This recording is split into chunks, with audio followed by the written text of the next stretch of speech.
Good morning everyone. My name is Nur Amira Shabimi binti Suhaimi and my metric number is 081699. Today I will present a study on the relationship between fiscal policies and economic growth in Somalia.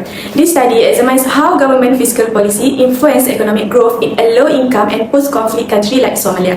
The main article used for this presentation is Ali Mohammed and Mohammed 2022 Fiscal Policy and Economic Growth Nexus and Empirical Investigation from Somalia. For the question 1, review of Somalia. The geography, Somalia is located in the Horn of Africa. It is bordered by the Gulf of Aden in the north, the Indian Oceans in the east, Ethiopia in the west, and the Kenya in the southwest. The total area of Somalia is approximately 637 and 657 square kilometers. The capital city is Mogadishu. For the GDP, in 2023, Somalia's nominal GDP was about USD 8.3 billion. The economy experienced a real GDP growth rate of 2.6%. Economic growth is mainly driven by the telecommunication sector, trade activities, and remittance from Somalis living abroad. For the populations and per capita income, Somalia had a population of approximately 70.6 million people in 2023. The per capita income was around USD 473. According to the World Bank classifications, Somalia is considered a low-income country. The inflation rate in 2023 was about 4.1%. Inflation was influenced by rising food price, import costs, and supply chain disruptions. High inflation can reduce purchasing power and affect the standards of living.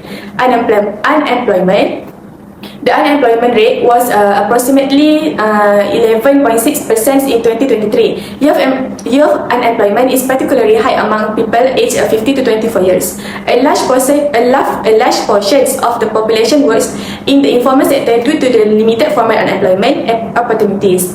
And then for the questions 2, about the economic growth and economic development. For the economic growth refers to an increase in real GDP and per capita income over time. It is a quantitative measure that focuses on productions, income, and market expansions. For the example in Somalia include growth in the telecommunication sectors, increased remittance inflows, expansions of trade through ports such as Mogadishu and Berbera, positive GDP growth between 2021 and 2023. For the economic development is broader than economic growth. It focuses on improving people's quality of life and overall well-being. It includes improvement in education, healthcare, infrastructure, poverty reductions, and institutional quality. For the example in Somalia include better access in mobile banking and financial service, increased school enrollment, improved healthcare service, infrastructure projects such as road support and energy facilities.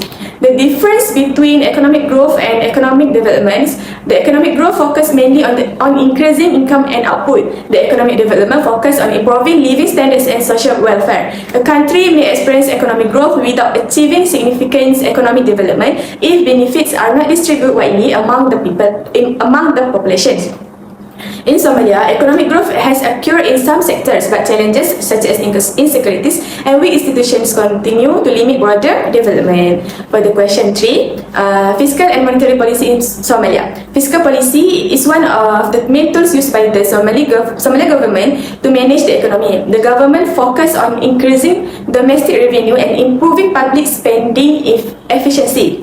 The key fiscal measures include strengthening tax administration, improving custom revenue collections, increasing spending on the security, education, healthcare, and infrastructure, enhancing public financial management and transparency. For the monetary policy is conducted by the Central Bank of Somalia. However, its effectiveness is limited because about 90% of transactions are conducted in US dollars. Financial markets are still under development. The Central Bank has limited control over money supply and interest rates. The main goals are maintaining price stability, financial stability, and a reliable payment system. How does policy help reduce inflation and employment? To control inflation, the governments maintain fiscal disciplines, spending the target toward food security and supply chain. Coordinations between the government and the central bank help stabilize price. To reduce unemployment, public investment in infrastructures create jobs. Support is provided to small and medium enterprise. Skills training and a vocational program improve employability. For the question 4, challenge and issues. Somalia faces several challenges that affect economic growth and development. security and political instability. Conflict and insecurity discourage investment and slow development. High dollarizations, the whisper of use of the US dollar reduce of the effectiveness of monetary policy. Weak infrastructure, poor roads, energy supply and logistics increase business costs and reduce productivity.